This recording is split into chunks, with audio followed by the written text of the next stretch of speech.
Hey guys, we want to welcome you. Sorry for the delay, some last minute technical issues. I'm not sure what has happened.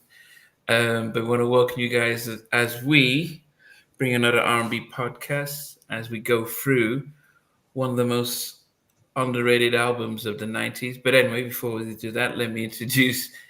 It used to be DJ Stevie Street, but I see that we've got Mr. Stevie Smooth tonight. How are you doing? Good evening, sir. Good evening, all. How you all doing this evening? Great to see you all, as usual. Okay, Stevie Smooth. It's a new look, and it seems to fit you. Miss J, how are you doing? Howdy. Hot. It's hot. Okay, you're feeling hot. Okay. The weather's finally coming up. Like it's been cloudy and rainy all week until now. So finally got a hot day. Okay. Okay. We've got a number of our community friends joining us already. River Mandela, Derek from Minneapolis. We've got Joseph and Mr. and Mike. Welcome, guys. Welcome. Melodic, welcome as well. It has been on constantly hot, but that shouldn't stop us from talking about a very hot album. Hey, so VJ's in the house. Stevie Smooth is looking sharp. Okay. Um, so Joe's All That I Am. It was a difference from when he came out with um I've just forgotten the debut album. What was the All debut that I album? am, I'm in love. 1997. Oh, Before that. No, his debut album. 1993 Mercury. Yeah, no, the debut album was I'm in Love. Yes. Yeah. No, everything from the debut album was everything, and he switched labels and switched sounds. But what, hello, Timmy Lee. What were your thoughts of first Joe when we heard him? I'm in Love and the whole type of New Jack kind of introduction to this Joe that we saw on All That I Am. Because that were you, Stevie. Then I go to Miss J. Well, we had the first single, I'm in Love, which back in 93 was a huge summer swing jam, especially in the UK. And then we had the One for Me, which was another big swing jam. Then we had the album, which, a lot of the R&B collectors absolutely loved it. Then we got All or Nothing, and you're thinking, wow, who is this guy, Joe? But yeah, I thought it was a great debut.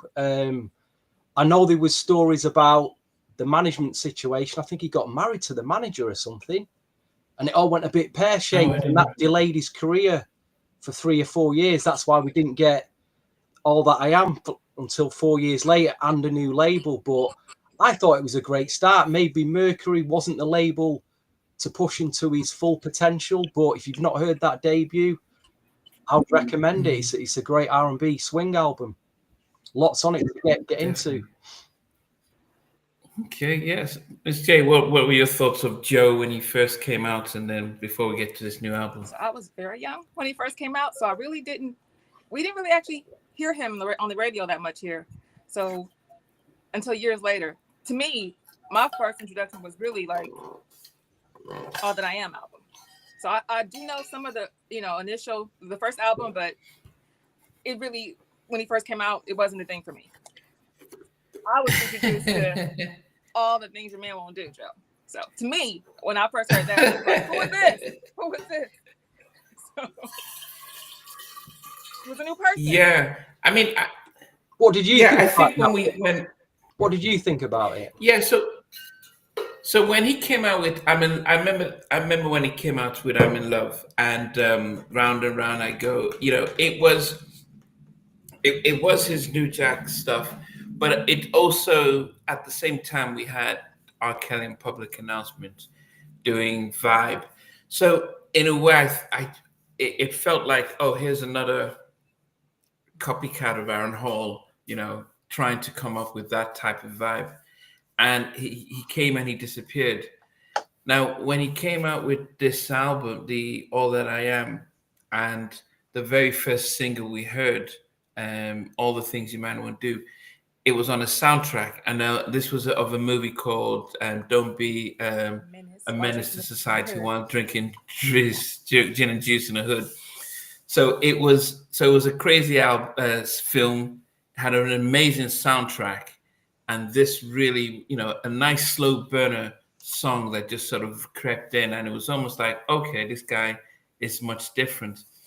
And I was surprised how well the album was. I mean, it just started with bang after bang after bang. So, but I think one of the challenges I thought Joe had was R. Kelly was so dominant, and anyone else that could sing, write, and produce always kind of came in under his shadow. Same with Advance.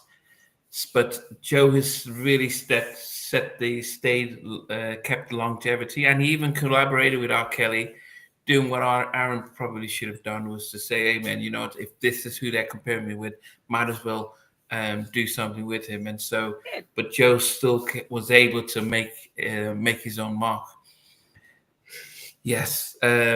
Yeah. Okay. Everyone's talking. Yeah. Joe's album was a classic. Yeah. That's "Don't Be a Menace." It was an amazing film. It was a funny film, but it was a beautiful song to start off with, because not many people did that. Start off with a slow jam. They come out with something hot, fast, and I think that was sort of the turn where people just put out music and let it simmer. Yes. How hard was it for both of you going through this album and sort of 11 or 12 songs? I mean, one was a sort of an unplugged version, but to put them in order, how tough and challenging was it? Well, go ahead. I think for me, there was 3 outstanding songs on it. I'll say that. Okay. Jay, what about yourself? It was a lot of beautiful songs on the album, but there are 4 that were hard to rate from like to number 1. Like any 4 of these songs could be number 1, but so I had to like change it a couple times because they're just amazing. Yes, I do think like the first, it just I've never had an album that just starts off with the first 5 singles and like, wow, and then it's almost as if this is illegal. I'm surprised the album didn't sell. It's officially recorded as selling just under 2 million, and I'm really surprised about that. That's the good for an R&B album. Good sales. Not necessarily. I mean, 2 million. I mean, going platinum is debut, innit? It was generally, it's a debut, and I never saw Jive in. No, sophomore Jive second album in the 90s as a major label. They were just below a major label until the early 2000s when they got signed by RCA and they took control. I always saw Jive as like this independent acting as a major, but I thought 2 million for a debut is good, very good. No, remember, it's not his debut. We're talking about I'm yeah, All That I Am. About Jive, this was his debut for Jive, not Mercury. So okay, debut. Yeah, and I never saw Jive at that time as a real powerhouse major label. It wasn't in. It was like indie. It was in the middle. So I thought, but it was a great start. It was a great start. Yeah. Anyway, but as I said, for the kind of firepower that the singles had. Now, and I'm looking back at it now, and I'm just checking with the singles. The only single that really did it, that charted, was "I Don't Want to Be a Player," which was number 21 on the Billboard charts and number 5 on the R&B charts. But all the other ones, "Good Girls" and "All That I Am" and stuff, none of them charted on the Billboard charts. Which is very surprising. Right, you're referring to the pop chart or the R&B? Because there's no. So it's both of them. There's no real pop records on this album. It's a straight R&B album. So how did it do on the R&B? How did it do on the R&B? Yeah, so it's both. So I've got both charts side by side. So All the Things You Might Want to Do got to number 11 on Billboard 100, but got to number 2 on the R&B charts. And Don't Want to Be a Player got to number 21 on the Billboard 100. and number 5 on the R&B charts. Good. But Love Scene, Good Girls, and All That I Am, none of those charted. And I think, and this is something that when I interviewed Rab for the first time, he mentioned that Joe was asked if he wanted to be part of 911, and this was just before he released his album on Mercury. And when during the sort of hiatus before he got his deal with Jive, there was a consideration he could have been Rab, Mucho, and Joe in 911, but he had just got things signed up and he turned them down. But anyway, he was on the same label with R. Kelly, which was probably a challenge at the time, because if Jive wasn't before they got bought by BMG, Sony, trying to push the same, a male R&B artist to the same markets probably was a challenge. Did you feel that Joe in those early 90s, when he came out in 97 with this album, was he able to cut through the dominance of R. Kelly? I feel like he wasn't really promoted. Like, as a Joe fan, because that first song from the soundtrack, I remember being young and us girls talking about it because we were crazy about the song, and I wanted to know what he looked like. I'm like, what does this man look like? We didn't even know what he looked like. I remember we were all like, he sounds so beautiful. One girl, I'm sure he's gorgeous, but we didn't know. And when we finally saw the video, we were like, oh, finally. But it took a while before we got to see what he looked like. Being young, we didn't know. We didn't see him a lot on BET or MTV or anything being promoted really, or even on radio. We didn't really hear about him until we finally saw the video. So to me, I feel like he wasn't promoted enough visually. But we sure did. How about here in the UK? I mean, was he promoted as much as when he came out with I'm in Love? You got to remember, R. Kelly by 97 was a proven hit maker, producer, songwriter. He had 3 albums under his belt for Jive. He's the priority act. So Joe coming along, it's like it's starting afresh. It always was going to be tough. Did he get promoted in the UK, Joe? Of course he did. He got promoted. I seen the promo records everywhere. The albums were out in the stores. I mean, in terms of promotion, again, Jive was limited. It wasn't. I didn't see it as a powerhouse major label. They were promoting Britney Spears. They were promoting R. Kelly. So that's where all the money was going. And probably Backstreet Boys as well. Yeah, Backstreet. Joe might have been signed as a tax loss because they, if they're making millions out of R. Kelly and Britney and they've got, when they're sending the tax receipts in April and they've got to lose some money, they think, well, we'll probably lose it with Joe. Could be, I don't know, but he might have been a tax loss signing. I've seen Joe complain that he wasn't promoted enough. But why join a label that's got R. Kelly signed? You're up against it straight away. Go to another label where they haven't got a priority R&B act. Yeah, but what happened with Mercury? So that was the label that Gina Thompson as well as Brad McKnight and Mercury were folded around that mid-90s, 96. So all the acts had to find they folded. So all the acts had to find a new home, and so it's who's MCA was packed with artists, so there weren't that many places to call home.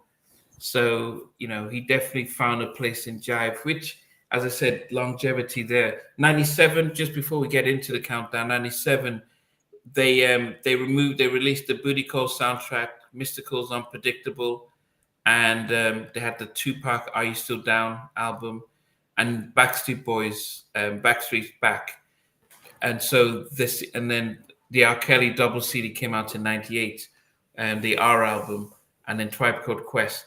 So it felt as if, they, as you said, small labels can make a massive difference, but they count as well.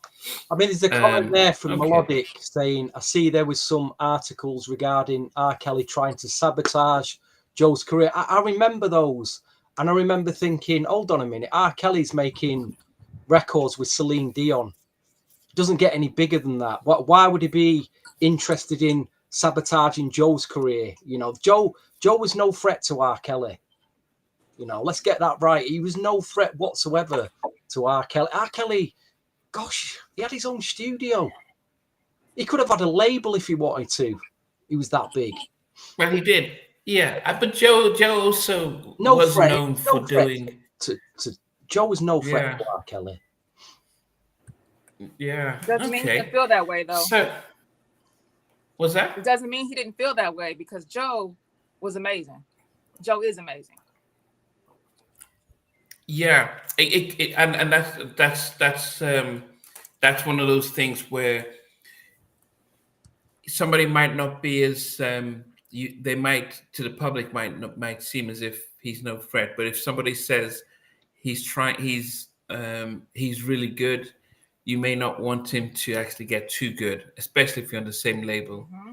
So so it's different. But anyway, let us Hopeful's here, Marco's here as well. So okay, well, let's go into Timmy Lee. Let's get into this album. It starts really well, and it's just amazing. As I said, I would give this, even before we start, I'll probably give this an 8 out of 10. And I don't think I'd listened to the album in a long time. And so when I listened to it, I'm like, what? He had this. I was just like, almost, this doesn't make sense it's almost like it was greatest hits album, which all the hits were on it. That's how it felt when I started listening to it. It slows down towards the end and stuff, but it really 5 + 5 + 5 and stuff like that. So, see, for the sake of it, I mean, there are 12 songs on there, even though one of them, the No One Else Comes Close, was just an unplugged version. But we might as well, start off from 12 down to 1 because it's just 2 tracks on there. So, Stevie, do you want to kick us off with what you? Well, I might as well say 12 and 11 are the same song. I've got No One Else Comes Close unplugged at 12, and I've got No One Else Comes Close, the album version, at number 11. I've stated on this podcast before, I'm not a big fan of unplugged versions. I always like a beat and a groove in an R&B record. There is a place for stripping back songs and just singing them with a guitar. But I'll leave that to the the indie pop artists. They do, So No One Else Comes Close is at the tail end of my chart. Okay, you got the Miss J. What's your number 11, and then what's your number 12? For me, you can't have 11 and 12 because it's really just one song. But I'll say the one I left off top 10 is Sanctified Girl. I left off. Wow. Yeah. Okay.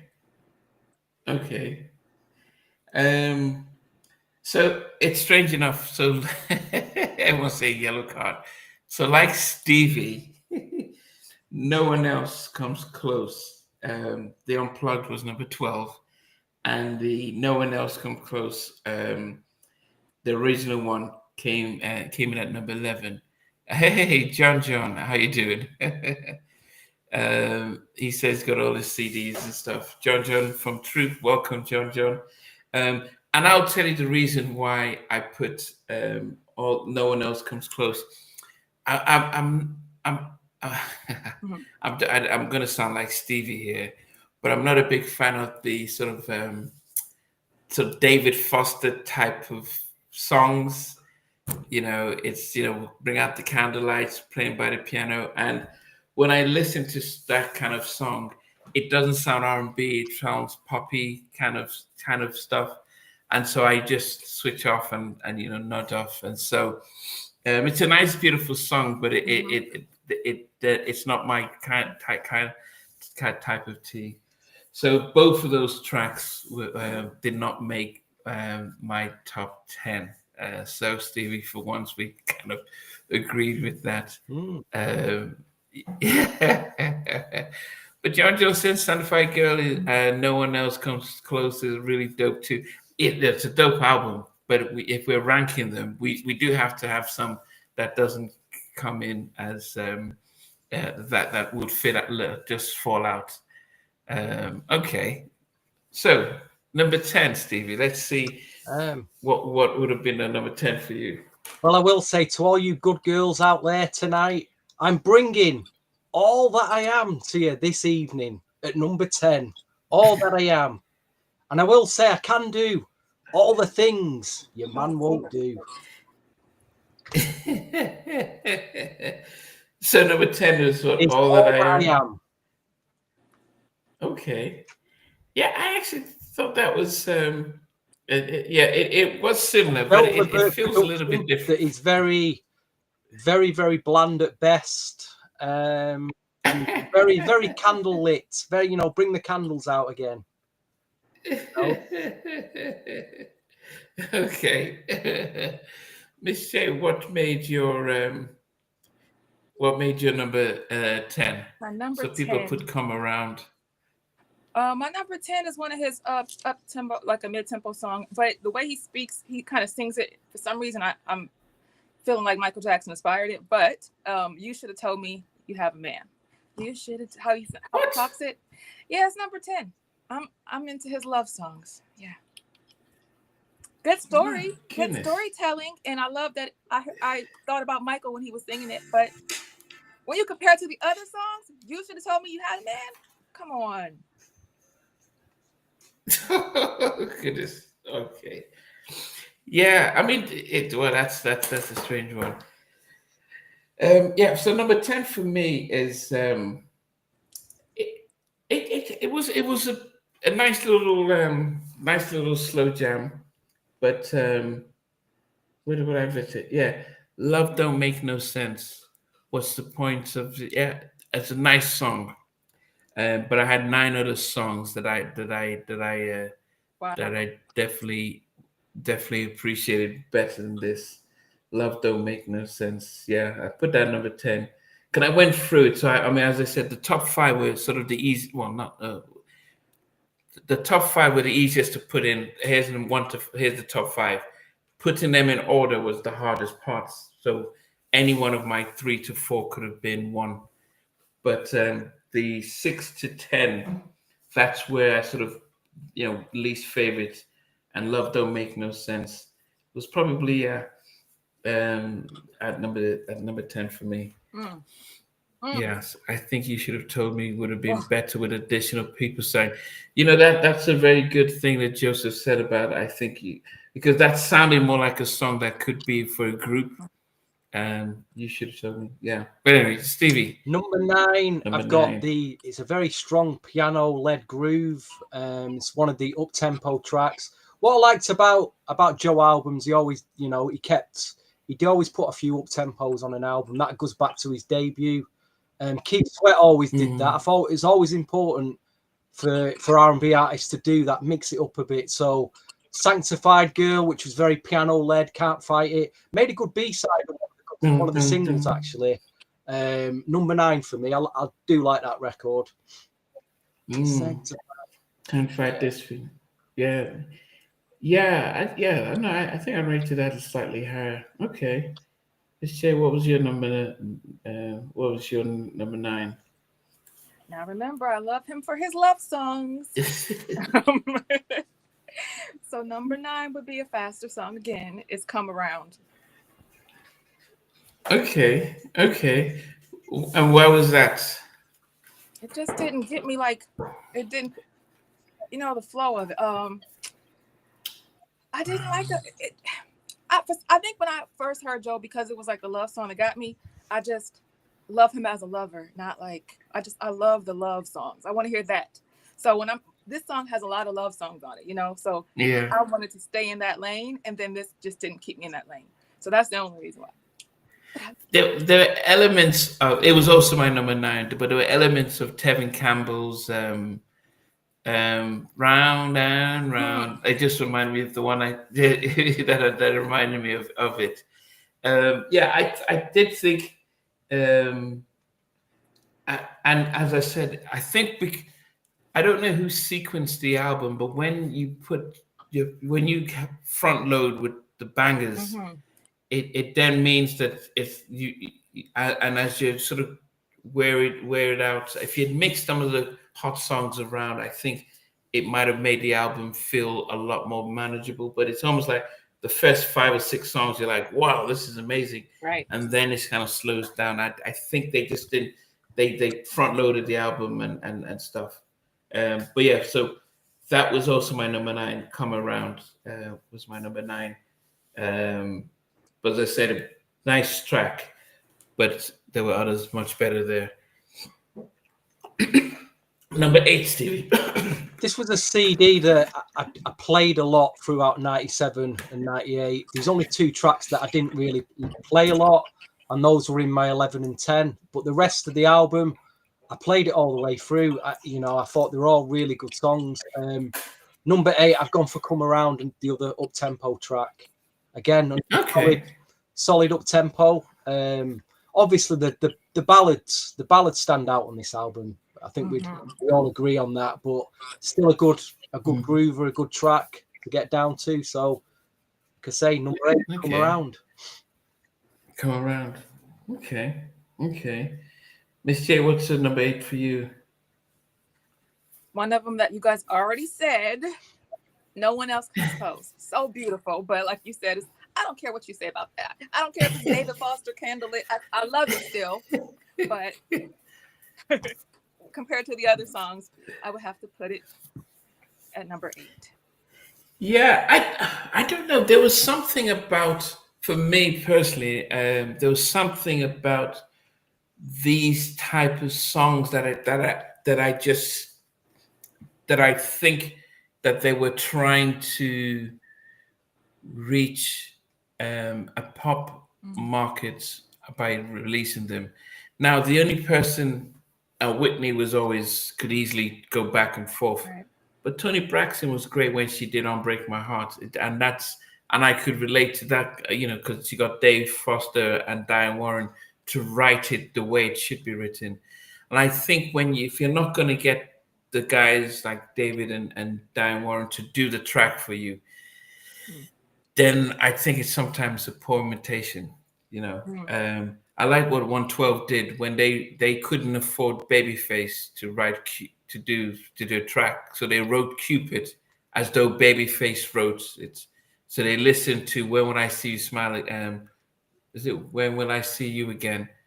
And then they wrote Cupid based on that, and it was but they mirrored it from a Face kind of track.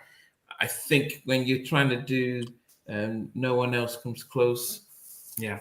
But anyway, that said, number 8 for me was All That I Am Is a Man Who's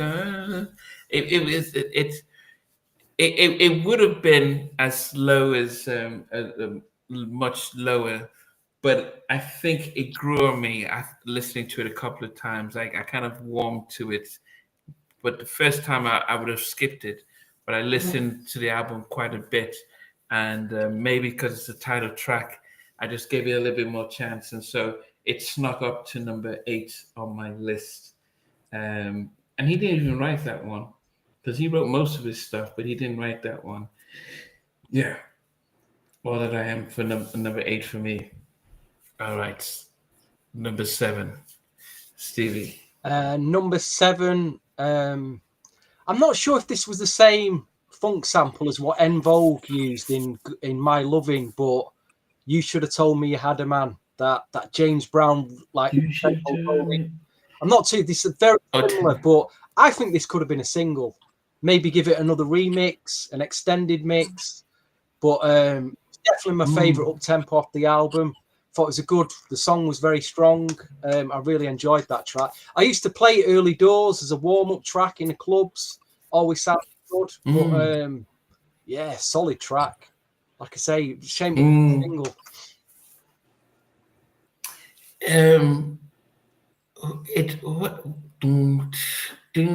I know R. Kelly used it for one of his tracks on the R album.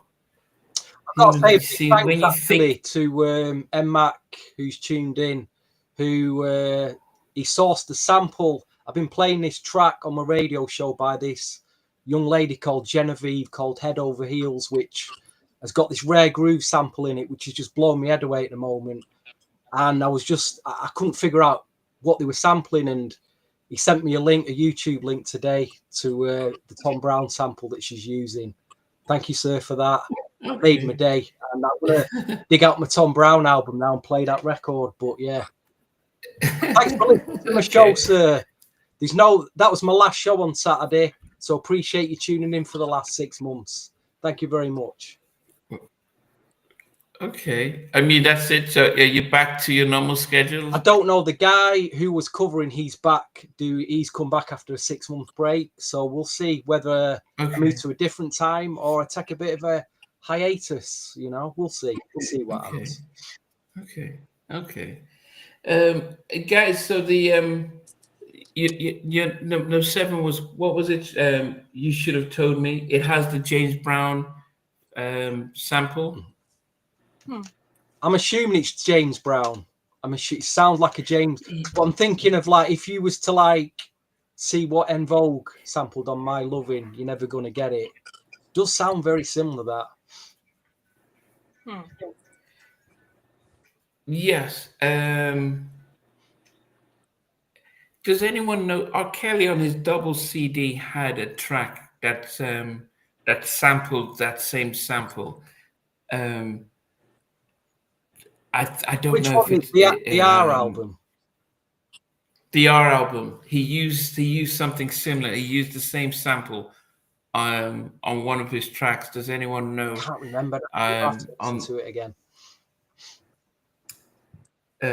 Oh no, maybe it wasn't the R album. Maybe it was the one before the.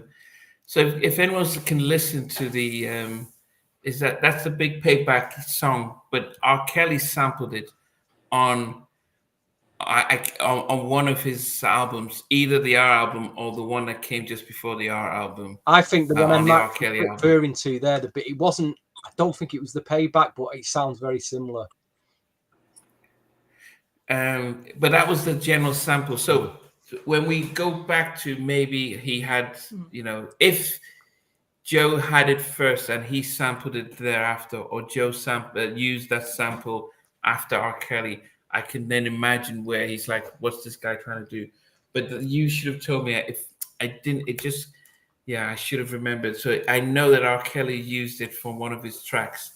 But anyway, I'm sure somebody listening will put it in there. So Miss J, what is your numbers? Is it 7? It's a track title that I agree with. Love Don't Make No Sense. Love Don't Make No Sense for number 7. I love the song though. It's a great tune. I'm surprised you guys had it high, like you didn't like it as much, but there's so many good songs on here. Yeah. It's it was slower. It was a little bit slow, but yeah, it was definitely not a bad album song. It's an amazing album, but like in anything, you've got to place songs somewhere. But yes, so that's your number 7. My head is scratching just trying to get this out, but Sanctified Girl is my number 7. And that one, actually, let me try and remember that one a little bit, so because that just reminded me of it reminded me of a 12 play, a 112 type of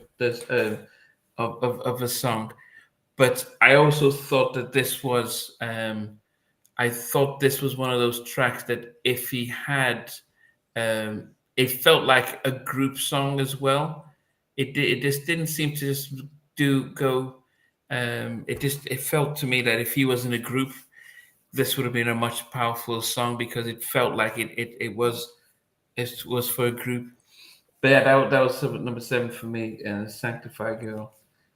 All right, we get into our number 6. I'm surprised no one has remembered the R. Kelly track that uses that. You should have told me. What is that? Okay, I'm gonna have to find it myself. But anyway, Stevie, you know what? When something Google, what does En Vogue My Lovin' sample? Okay, And that should answer the whole question there. I didn't hear a similarity between our songs. So. It is it's the R. Kelly album, I believe. Thank goodness right. Oh no. Okay. Download. I can't sleep. Oh no. I'm I hate the fact that this is big. Anyway. um. Okay. I'm gonna have to go the hard way. All right. So, what about you, Stevie? What's this?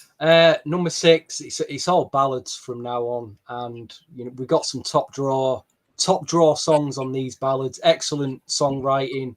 I've gone for Love Don't Make No Sense at number 6. Very hard to pick these, to put these in order, these ballads, because they're all just great. I mean, Love Don't Make No Sense. If you look at love in general and all the emotions you feel with love, from like the good, the positive side of it, the joyful feeling of love, and then you look at the negative, bad side of it, where you're feeling jealousy and envy and confusion.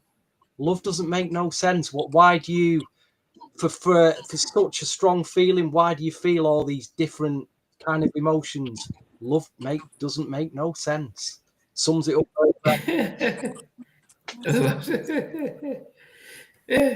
So, just so love don't make no sense. Okay, I had a number 10. Now, I'm glad these Chris and Timmy Lee came through with the answer. So, R. Kelly's Humpty Bounce, which was released in '95, and yes. So, R. Kelly's Humpty Bounce, which was released in number 5 in '95, had the same beat of Joe's "You Should Have Told Me," the same. So right, you got that out of your system now, Nancy. No, well, are we going to move on now? Getting it out of the system. No. Getting it out of the system is one thing, but knowing why R. Kelly would have heard it and thought, "What's the deal? Why is this guy biting my style?" And so, I can now understand. I don't believe all R. Kelly Joe nonsense. Just it wouldn't surprise don't buy me into it whatsoever. Yeah, it wouldn't surprise me. If you want to stay on top, you don't want anyone coming close. R. Kelly was always on top. Anyway. He's always on top. Like Liverpool and Man City are. They're always on top. Okay. Trying to sweeten the deal there. Okay. Miss J. So Stevie had Love Don't Make No Sense. What did you get for number 6? Number 6 is from a teddy bear, written by a teddy bear from Cleveland, Gerald Levert. That is How Soon. And you can hear him all over it. I love it. And then Joe does his signature sound. This how everyone has a signature, like Prince has a scream, Michael has hee, Shimon. Joe has and I love it. Nobody does that like Joe. And he does it in this song. And I love it. So I love it. Y'all notice that? Okay, no, I didn't realize that was his. Yes. I mean, is that okay? I didn't realize that. Okay. Just for every song. Okay. Okay. All right. So yeah, my number 6 was the R. Kelly ripoff, which is "You Should Have Told Me You Had a Man," and yeah. So that was no wonder I kind of liked the song and I put it at number 6. I was like, this sounds very familiar, and I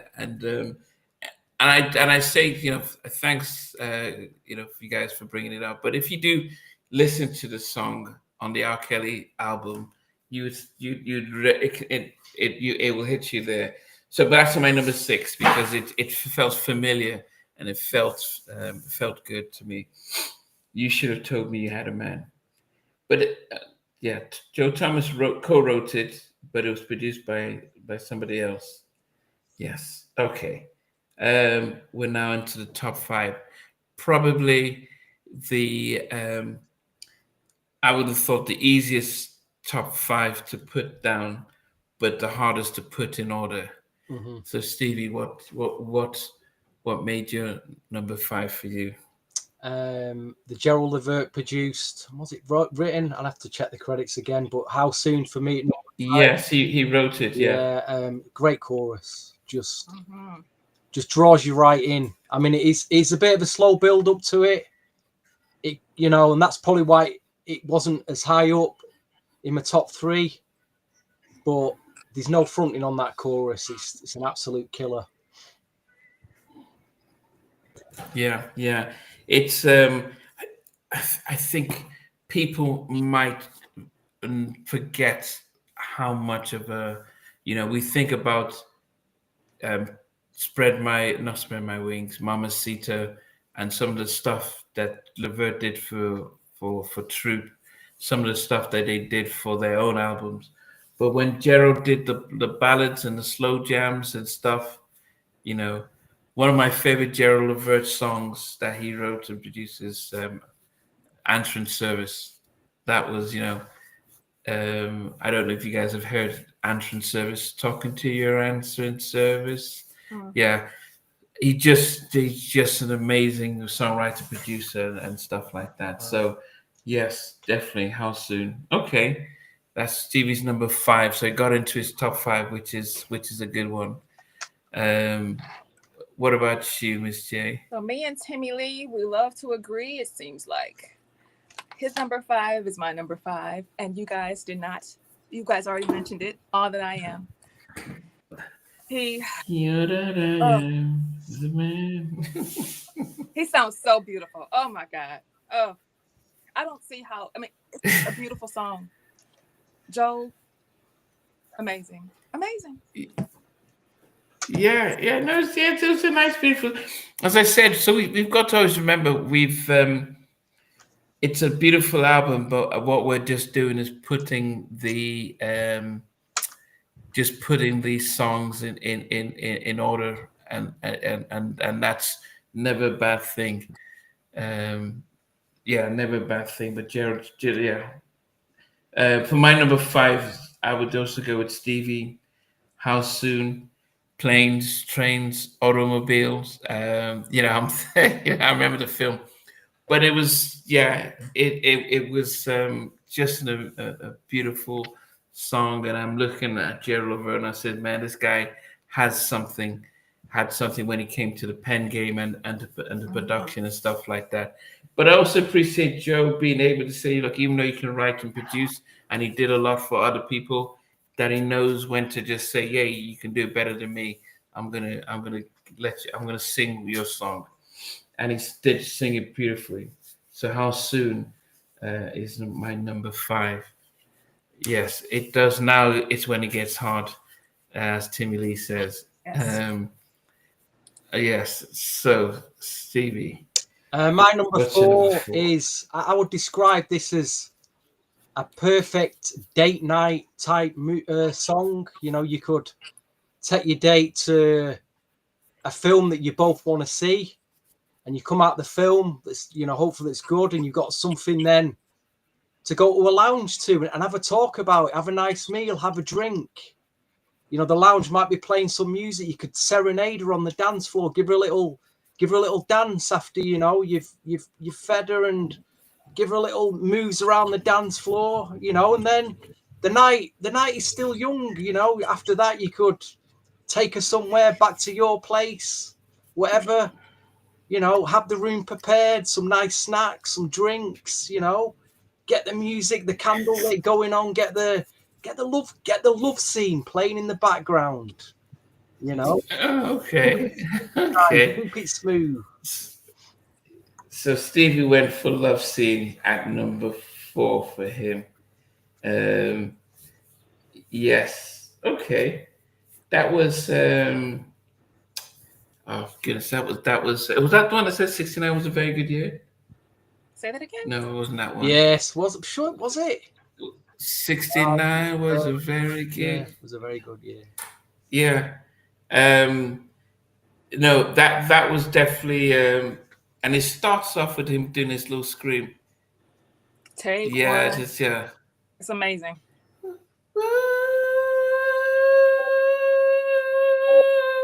That sounds like a siren. What was that? baby. So he starts off with the Ron Isley. Yeah, he starts off with the Ron Isley. Yeah, he starts off with take one. Yeah, it's he starts. I'm just listening to it and thinking, yeah, that was it. That was it. So yeah, he starts off very Ron Isley with it, but he gets steps into his own room. All right, Miss But J. you said Ron Isley. I thought Prince. I thought it was very Prince. You know, the intro. I'm not gonna do what you just did though. No. Yeah.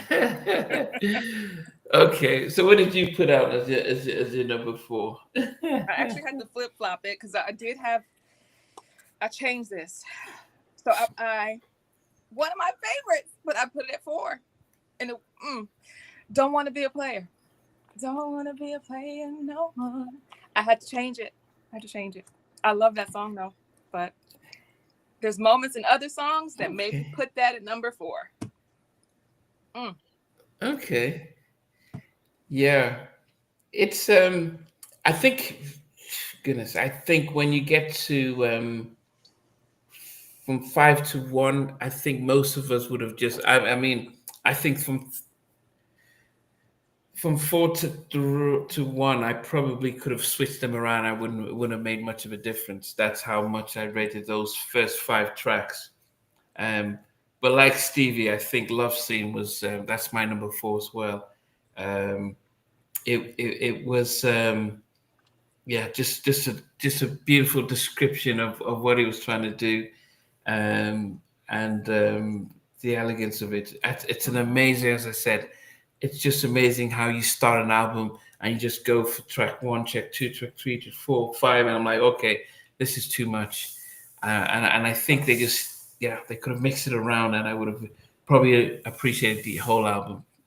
So Love Scenes is number 4 for me. Okay. Down to the top 3, down to the top 3, down to the top 3. So, Steve, what made number 3 for you? I can't justify this being at number 3 only because the 3 tracks that I've got left on different days are all number 1. Exceptionally strong tracks. They used to be, I don't know if anyone saw it, maybe some of you saw it back about 10 years ago, maybe 15 years ago. There's a US program called Cheaters. And, there'd be a guy, a narrator, and a presenter, and they get some story about, say, some woman who'd been cheated on. So they get all the facts about the case and then try and set up the scenario where they catch the guy cheating.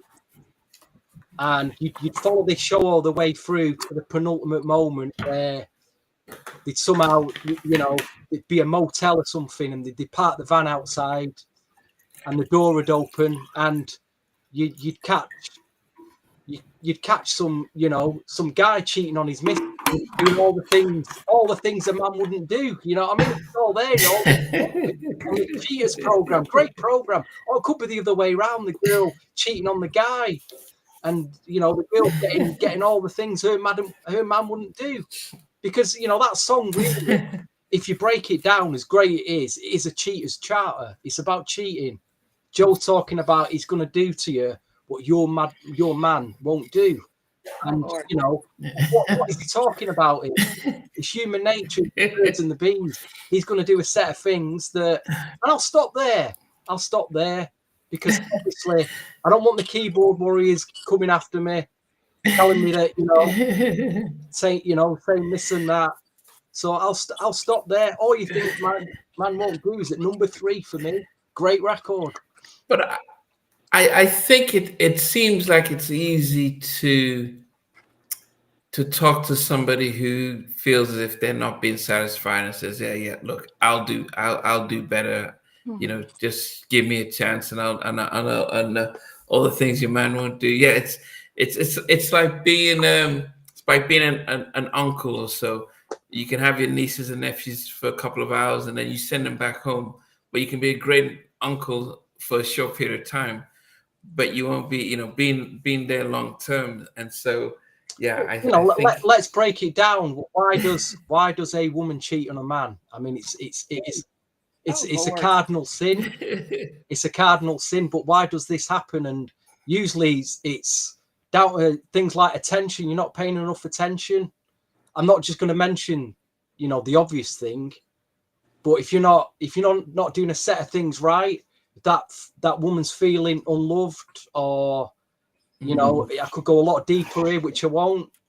Then if some other guy comes along that's doing all them, paying her that attention, and women are they're good at cheating, they're exceptionally good at it. So, but on the flip, why does a guy cheat? It's usually because he likes a lot of sex. He can't keep it. Can't hold it down. The eye's wondering.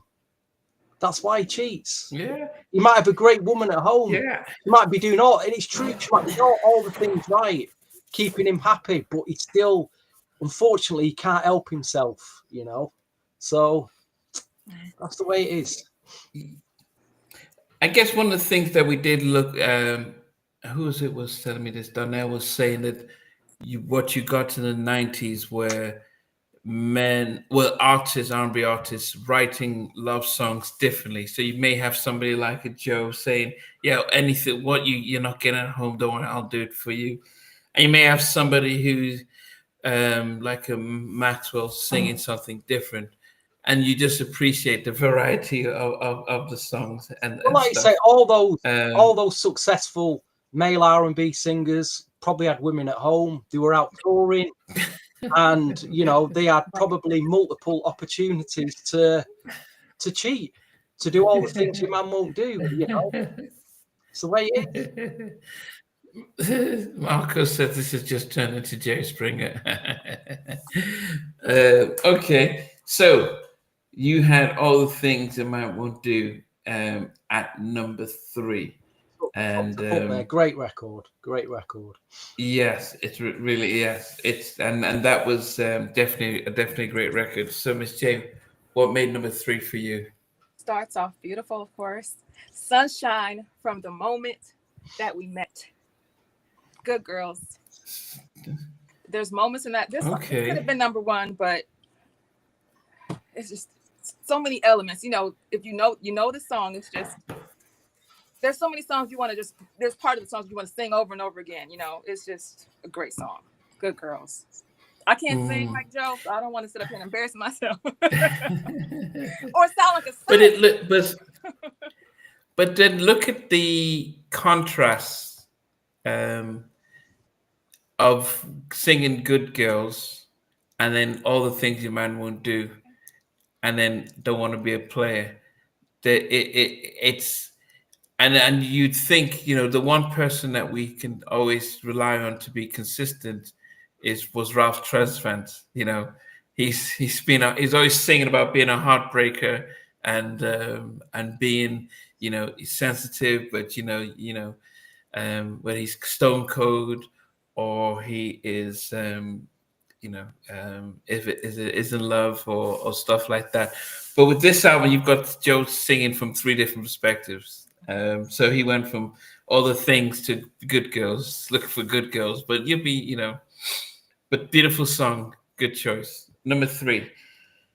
Oh yeah. So this was. I can't believe he was just turned 17 when he worked on this track.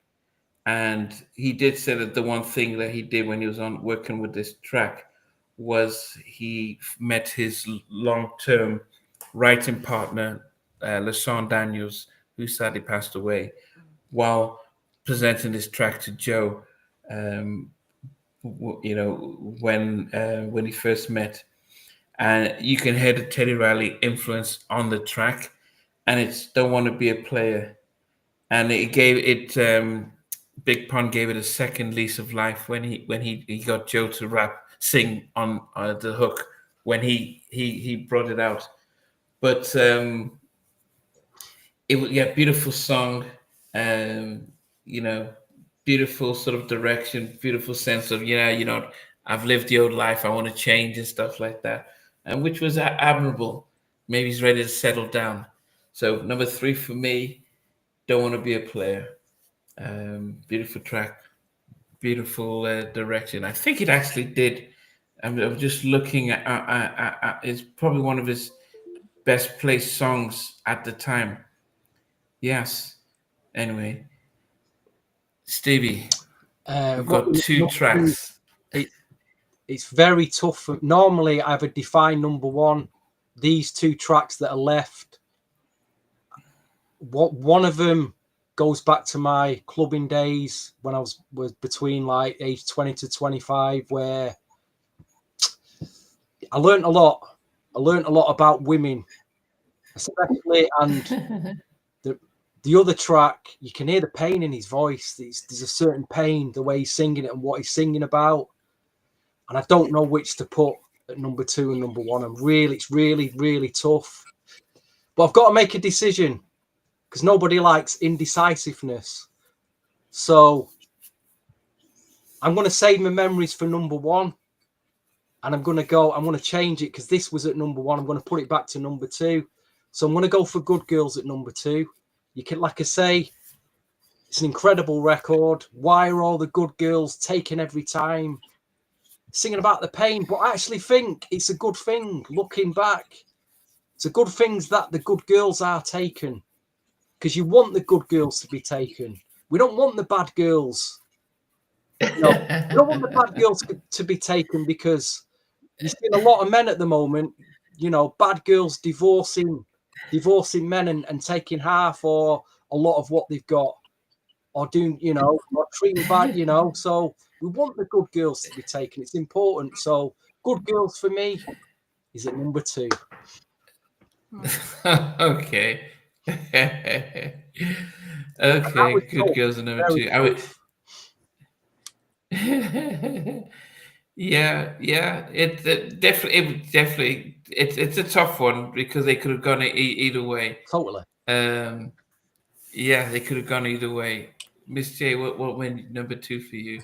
So my number two did change. It was Don't Want to Be a Player, but it moved. I had to switch those two. So Love Scene. Love Scene is my number two. Mm.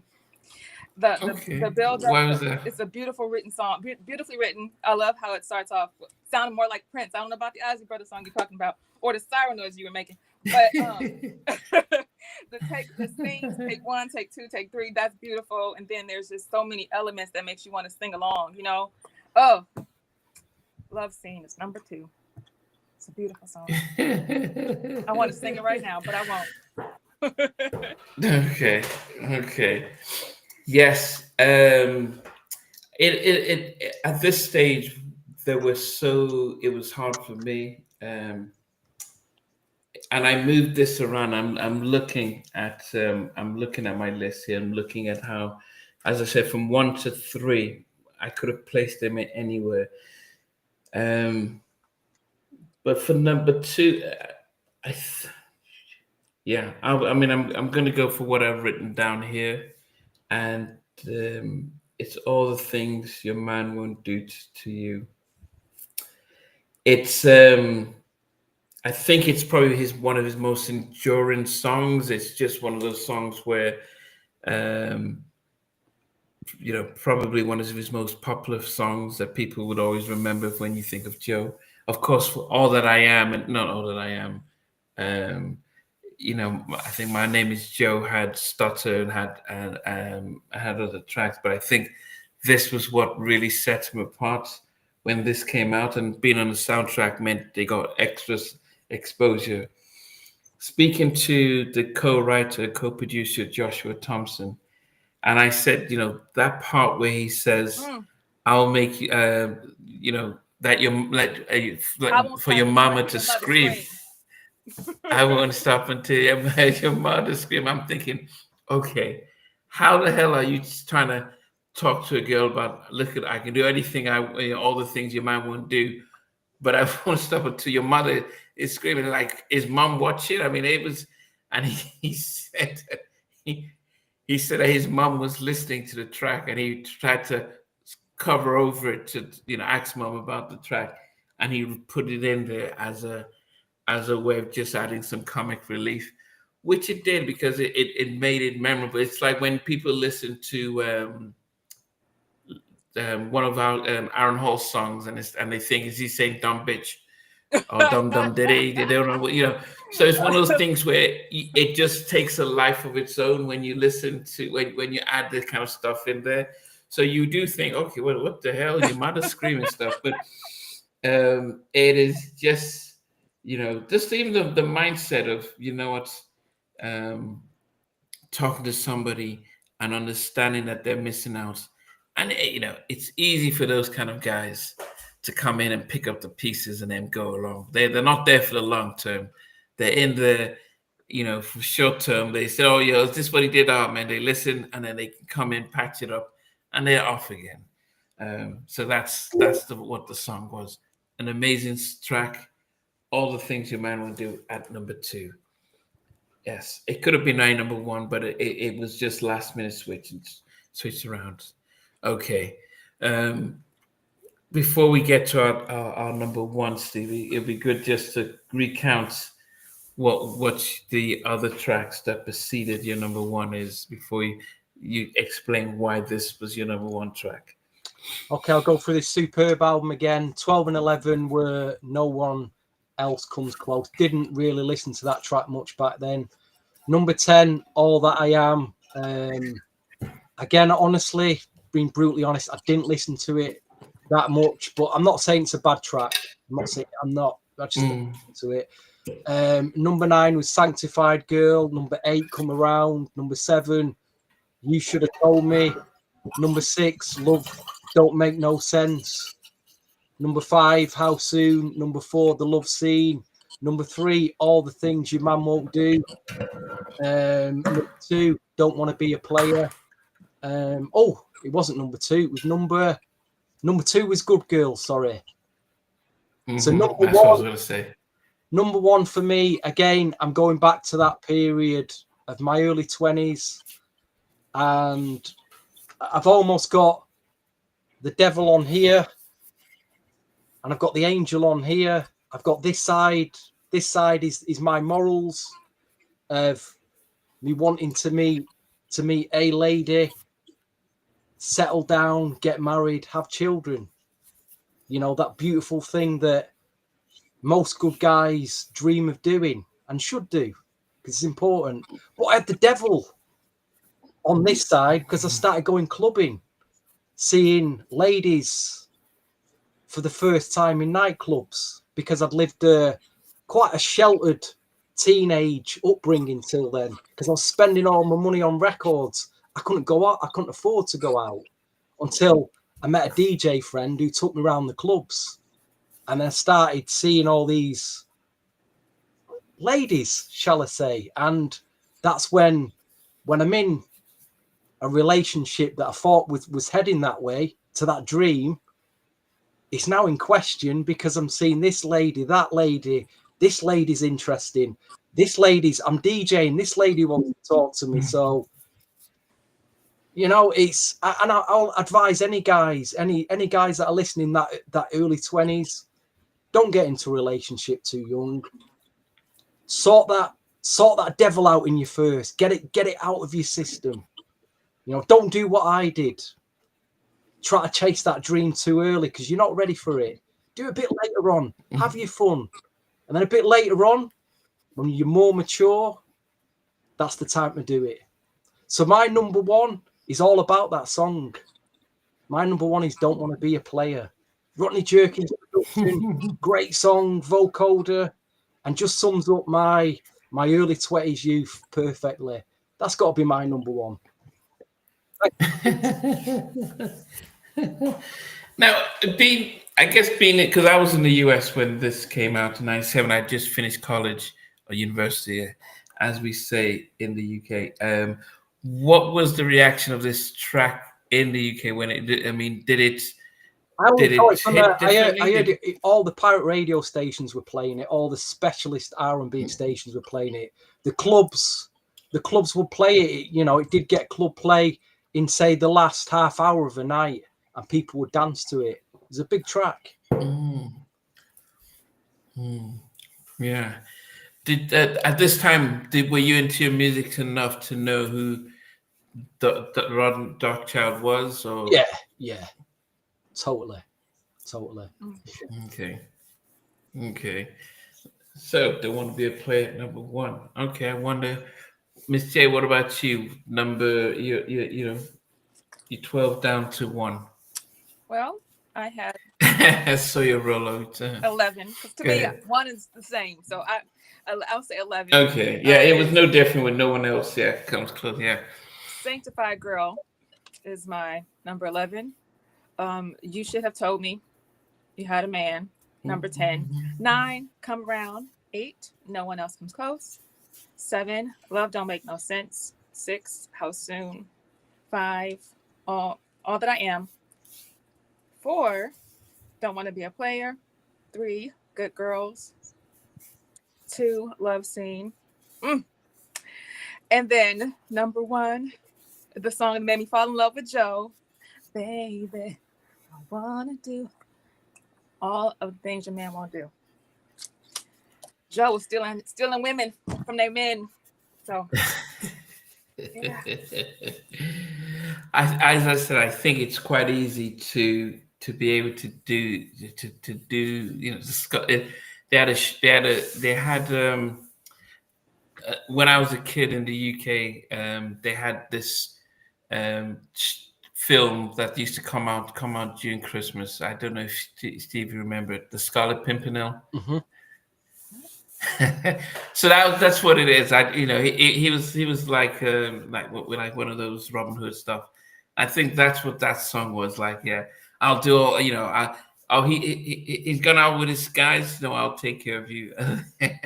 Those kind of weasels who could try and sweet talk somebody else's woman and then go off again and stuff. So it's a really clever chess move to do. So when I say the song, I'm thinking, man, could you do that in the long term? You're just singing it now, kind of stuff. Keep those people away from your women. But Now, say what that's called again. It's like you said, the Scarlet Pimp. no, Pimpernel. Yeah, it's like it was like this guy who was he was a rich guy who then tried to be like a superhero at night. But Oh. yeah, but he was a smooth talker to women. So when I think of what Joe was trying to do here, is I'm going to do all the things. I'm like, well, he could be cheating. I mean, you know, what difference is this to Moke and Steph? He's mine. You may have had him once, but I have him all the time. Cheating song. But it's a beautiful song, nonetheless. So Miss J's song number one is All the Things. All right, all right. So for me, number 12 and 11, where no one else comes close, unplugged, an album version. You don't even notice the difference. It wasn't as if one was a cappella and stuff. I didn't even notice that there was a difference in it. I just felt, wait, I thought I just heard this song. Number 10 was Love Don't Make No Sense. Come Around was number 9. 8, All That I Am. 7, Sanctify Girl, Can't You Fight This Feeling. Number 6, You Should Have Told Me You Had a Man. The R. Kelly ripoff, Humpy. Number 5, okay, as I said, the top 5. This was Gerald Levert's amazing production and penmanship, How Soon. It should have been called, Planes, Trains, and Automobile, because that's pretty much what is. I always remember here in it. Number 4, I had Love Scenes. Um, yeah, it could have been number 2. It could have been number 1. Number 3 was Don't Want to Be a Player. Um, Definitely an amazing anthem song. Number 2 was All the Things Your Man Won't Do to You, and as I love ballads because they're more enduring. Um, but knowing the kind of person the guy was back in during my college days, um, a song like this really spoke to me. I was I wasn't a player like that. And so having a song that says, "Why are all the good girls taken every time? Why do I keep falling for someone else's dime? Every time love says hello, they say goodbye. So why all the good girls take it at a time?"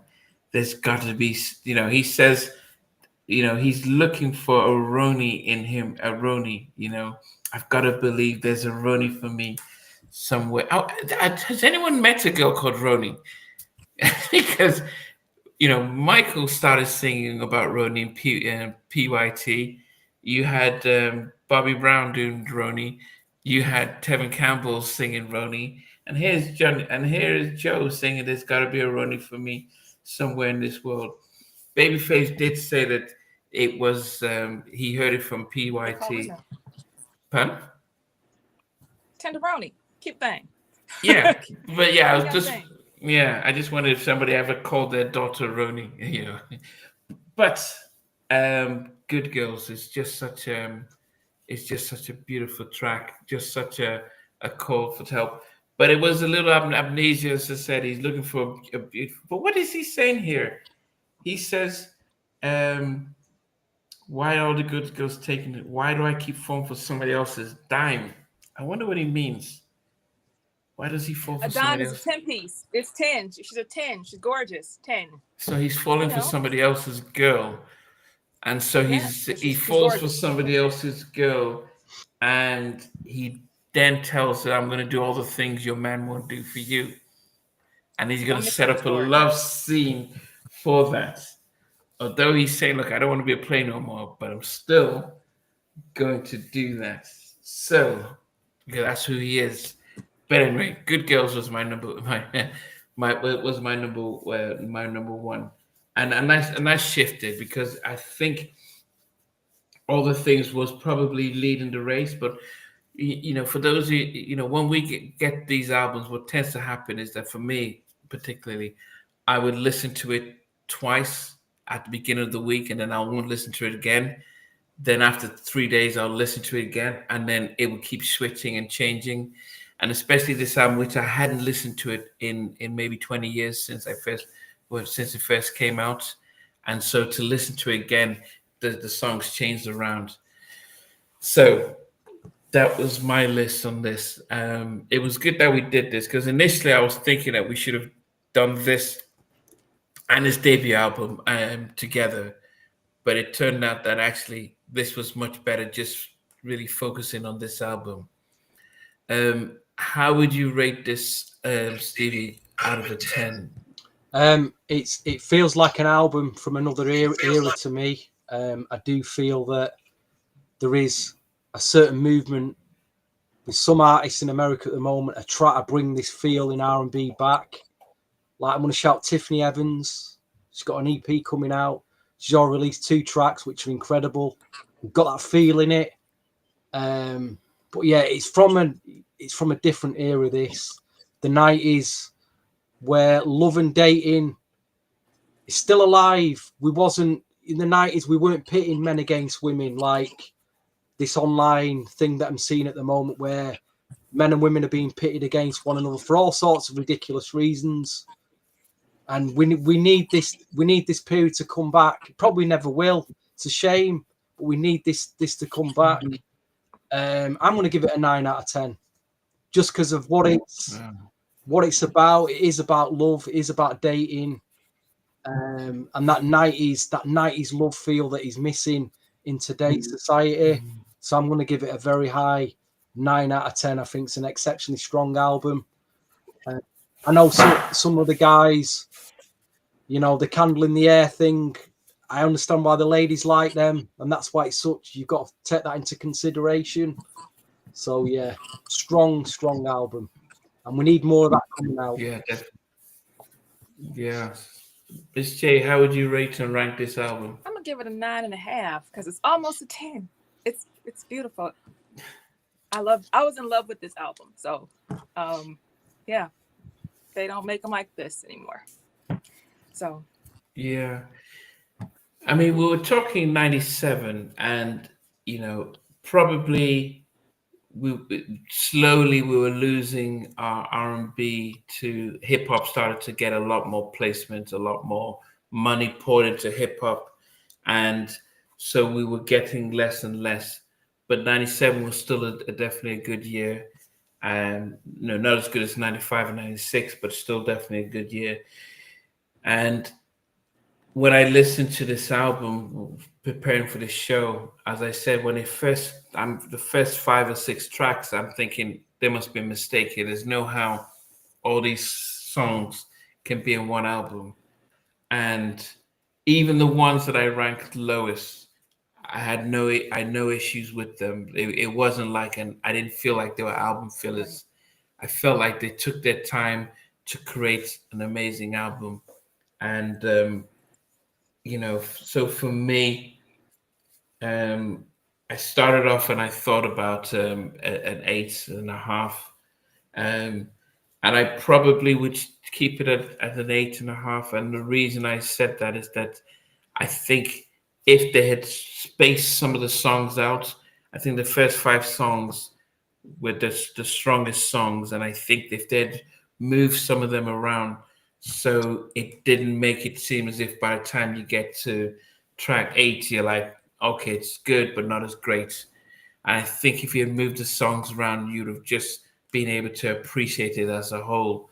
Um, it's almost like having, it just felt like they took the burger out and you were eating the burger separately. Now you're eating the bun and eating eating the lettuce separately.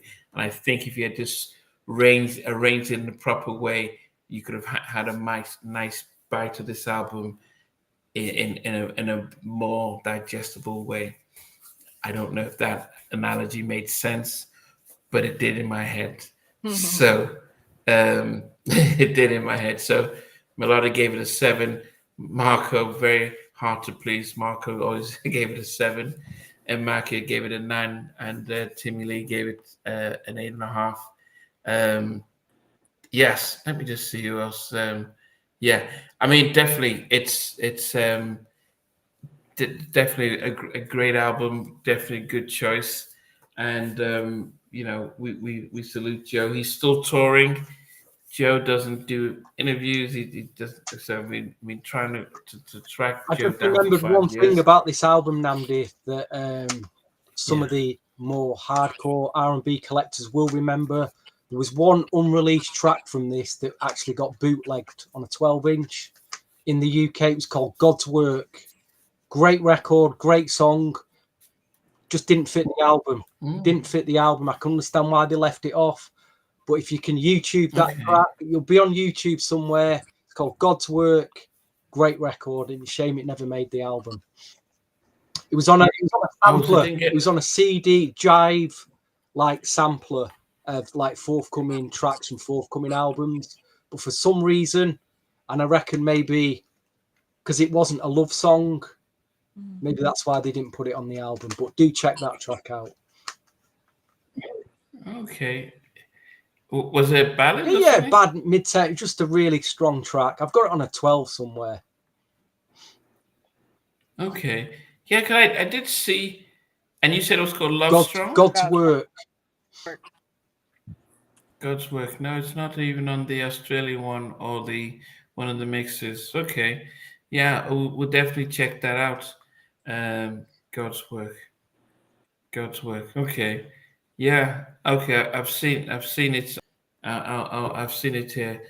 Giving away a little secret there. One of my many unreleased secrets slipped out there. Okay. I'll let a few out every now and again. Let a few out. So, Faded Pictures, was that was Oh yeah, with the Case, wasn't it? Case. Joe has a sample. Okay, but that was on a different album. It was on Case's album. I was on Case's album. What album was it that had that Case sang? What was that? I can see him in the desert singing. I'll tell you what, that'd be a good album to do. That first Case album review. Okay. I'd like to go back and listen to that. I haven't listened to it for many years. Yeah, what was that single, that big hit from Case? Not Touch Me, Tease Me. No, the ballad. It was written by Joe. Is that the one? Missing You. So Tim and Bob did it for Joe, and it turns out that the label they didn't really vibe to it. So Joe recorded it, I'm Missing You. It was supposed to be on his album. The label just said, no, we don't want it. So Def Soul heard it, Def Jam heard it, and said, can we record it for Case? Case records it, blows up. Then Jive says, hey, this was our single. So it blew up for Case here in the US, but they put the Joe's version internationally. And I think part of their makeup was to do faded pitches together. But that's label politics. They didn't think it was a good song until it became a hit, and then they tried to cry foul later on. But it's all love between everyone anyway. Anyway, so this was great. I can't imagine what we're gonna do, which next album we're gonna do. But this was definitely a great one. Stevie flies out to the US in a few days' time to go see. I've just seen LL Cool J promote the Rock the Bell concert and giving props to Eddie F and the Untouchables with the Uptown crew. Are you looking forward to Very the much trip? so. Very much so. I've not had a break for a while, so I intend to make the most of it. It'd be great to see Andrew and VJ and his wife and Andrew's new fiance. Congratulations, sir. Mandeep's going, Renji's going. Anybody watching tonight want to say hello? Be in New York for 5 days. I can't wait. Yes. They're going to be, and the show's going to be in the Prudential Center in New Jersey, and hopefully the guys would be able to do a report after the show and just give the report to talk about how the show went and what their favorite parts of it, and if they can get any interviews, that would also be great. But we'll keep that down. But Miss J and I will be back next week. We're not sure doing what, but we'll keep you guys guessing. And yes, just realize that we always appreciate you guys as you join in, as you keep with the chats. It keeps the show going. It's part of the whole thing as you debate your top 10. And that's the thing, is that it's very subjective, everything that we do. But it's all about celebrating. It's never about dissing anybody. And so, and then look out for July when we do Battle of the Producers Volume 3, the 3Ds, Jermaine Dupri, Dallas Austin, and Devontae Swing. We'll let you know when that comes out. But that would be our next Battle of the Producers on the New Jack Swing podcast as well. So, guys, have a good evening. Stevie, have a safe trip. Thank you, sir. We'll see you in a couple of weeks. Yes, and Miss J, we'll catch up next weekend. And for the rest of you guys, we'll see you at a different time. So have a great week. Continue to celebrate the music, and we'll definitely see you. Take care, everyone. Good night. Hey guys, thanks for watching. Thanks for being a part of Halftime Chat. Please remember to subscribe, share, and comment. But most importantly, why don't you become a member of Halftime Chat? We've got amazing videos, amazing perks, and being able to support the channel. But anyway, thanks for watching. Take care. I never participated in that kind of. And somewhere in between us, or even loving us, on which I didn't miss you with. What was it like growing up? She's still making an impact on 4 houses down.